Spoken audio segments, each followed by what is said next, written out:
Hello.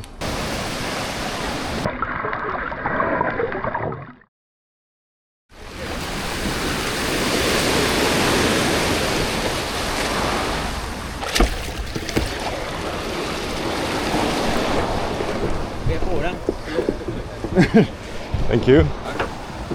Chceš moje ruku? Dobrý.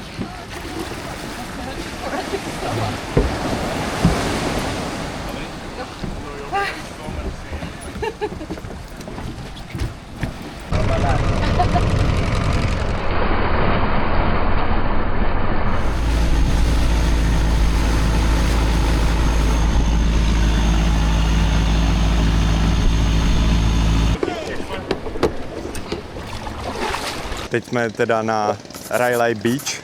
Jeli jsme sem takovou tou dřevěnou longtail boat a tady mistr si musel přesednout, protože je tak těžký, že ta loď nebyla vyvážená.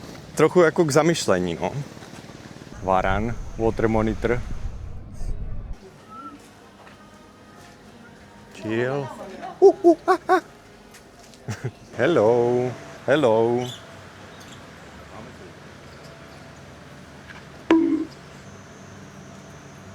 Tady šel nějaký pán a tady ta opice mu ukradla čipsy z tašky.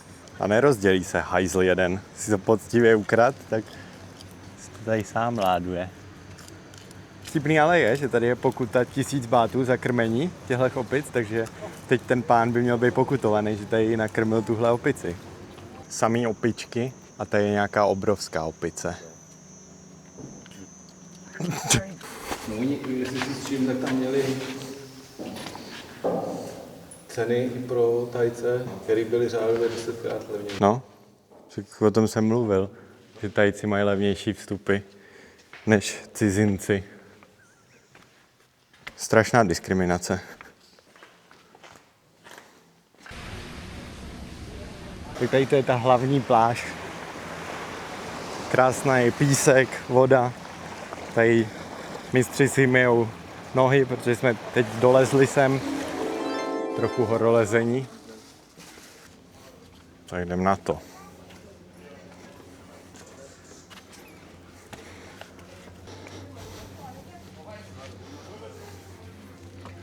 Tamhle rodiče už lezou.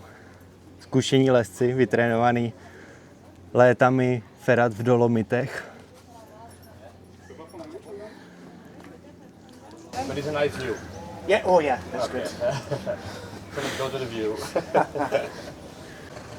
Výhled. Tamhle dole je laguna, kam se chceme dostat. Akorát tady je strašný bláto a docela dost lezení, takže uvidíme. Asi když už jsme tady, tak tam zkusíme slízt tady se šéfem.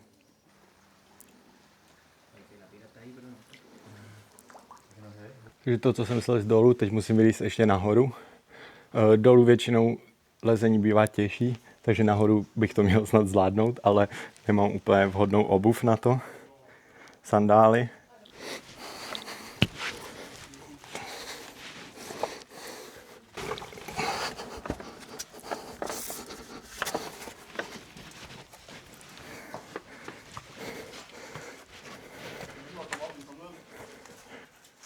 You know it was so challenging before you went here? Well, some guy that went like the other direction told us The that viewpoint? No, that- you're going down. yeah, they were going down, and they said that he asked me if I am going to the lagoon or the viewpoint, and I said I wanna go see both. Yeah.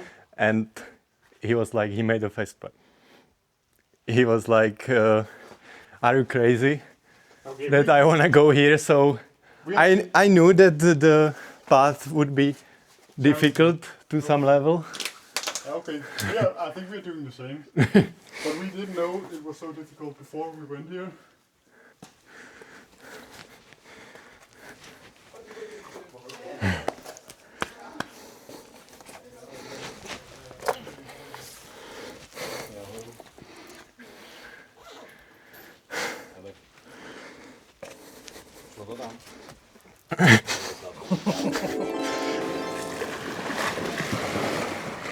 Ale tady to je to nejfotografovanější místo, my si tady jdeme mít nohy, víš. No.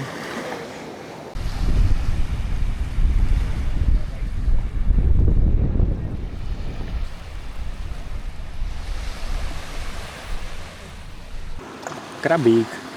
Nechce se mu ven. Ježíš, to převrátil.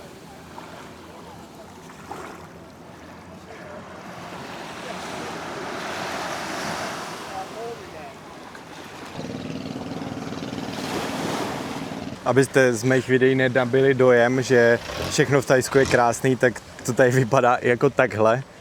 Nehorázný bordel prostě je na některých místech.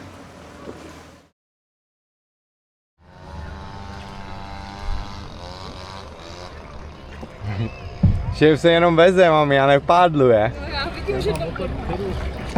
Dneska jsme tady vyrazili na kajaky, na Klongrud kanál. Myslím, že se tak jmenuje, nejsem si teď jistý. Předtím brutálně pršelo, ale teď už se udělalo dobrý počasí, takže to je ideální.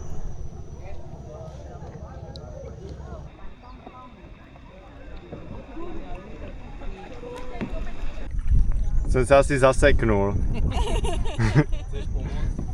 Asi ne, asi to zvládnu.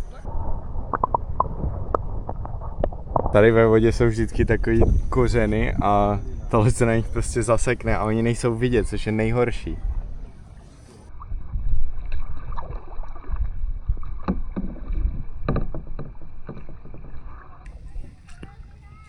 To je Pepek námořník. Koukněte na ty bicepsy. Ne, Pepek námořník měl velký předloktí. Tady ten má velký oboje.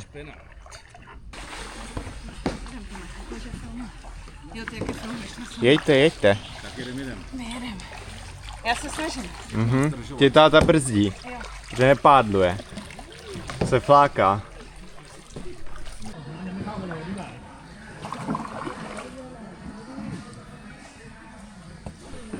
Voda dost špinavá teda. Nemá se v tom plavat. A do tohle bych asi ani líst nechtěl teda. Jste teda odborníci. No já ne, řídí táta.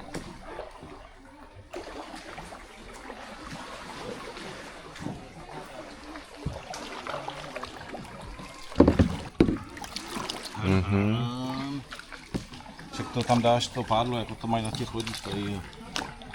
Tady někde se prej natáčel Jurský svět. Potom fact checknu a dám sem info, jestli to je pravda, nebo jestli si jenom vymýšlej.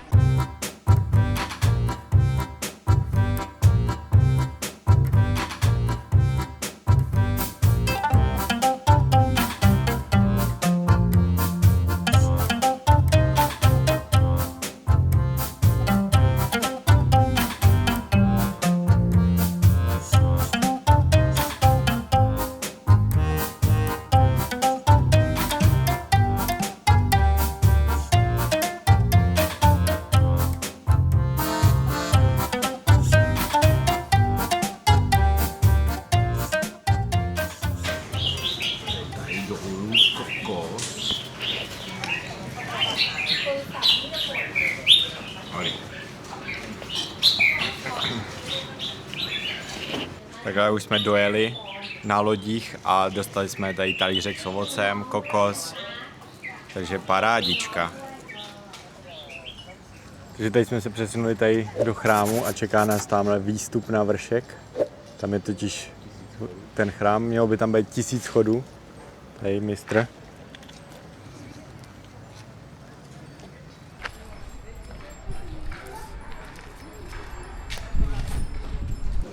Tak teď asi nikam nepůjdem, protože tam prší. Takže musíme tady počkat schovaný v chrámu.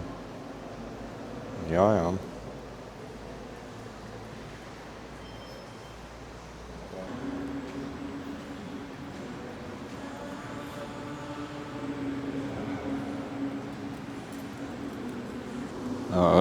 Cože?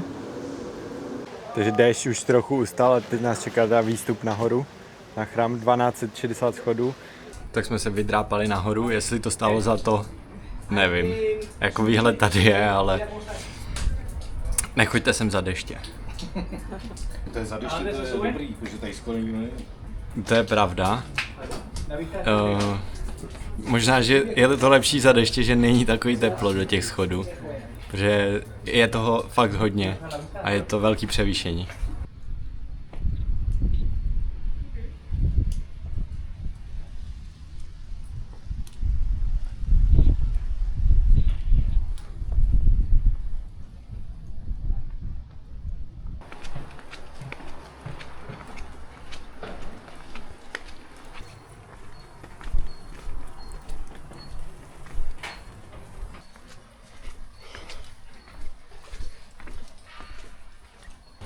Je ostnatý drát.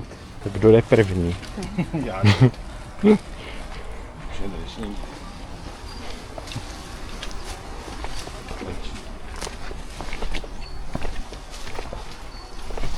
Hello, pane opice.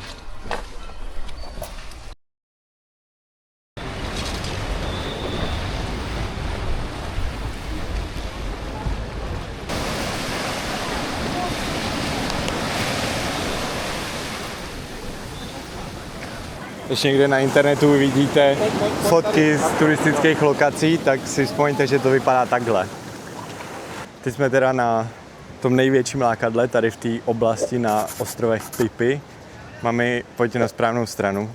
Jo, tady. Na správnou stranu.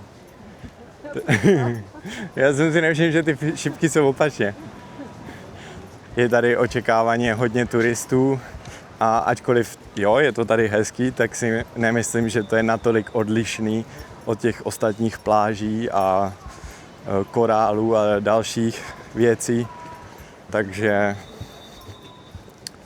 zatím je moc brzo, abych dokázal říct, jestli se to vyplatilo sem jet nebo ne. Zatím mě tady štvou ty lidi. Protože tady na zemi jsou šipky a ty lidi stejně prostě jdou po blbý straně. Ale maminka, ne? Maminka jde správně. Trying to protect your children, so you like that.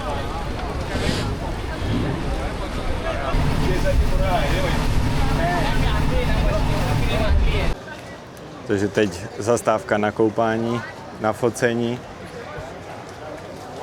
Ani jsem moc velký fanoušek tady těch placených zájezdů.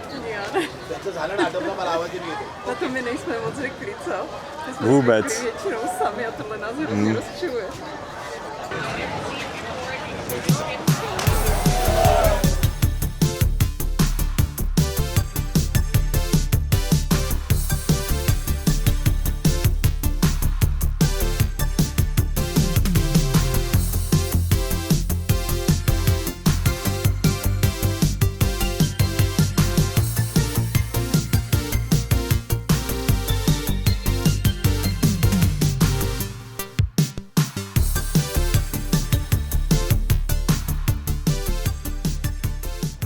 Tak, teď si tady dáváme paštu, kterou máme v ceně.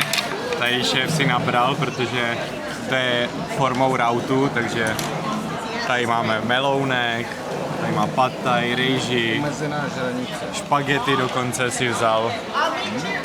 No. Já už to teda mám zbaštěný, takže už mám jenom vodu, ale možná si ještě půjdu něco nabrat.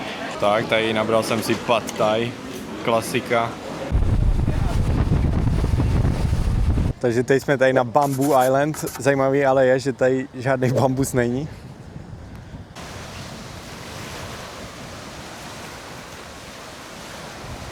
Pěkný tropický ostrov, ale ty lidi tady. To radši bych tady měl jenom Wilsona, jak Tom Hanks ve filmu Trosečník. Vy jako nevidíte, že máte v Národním parku pneumatiky? Mami, našli jsme ty bambusy tady, pojď se vyfotit k tomu. Koupačka ve vodě jedině s záchrannou vestou. Klasika, tady jde náš kapitán.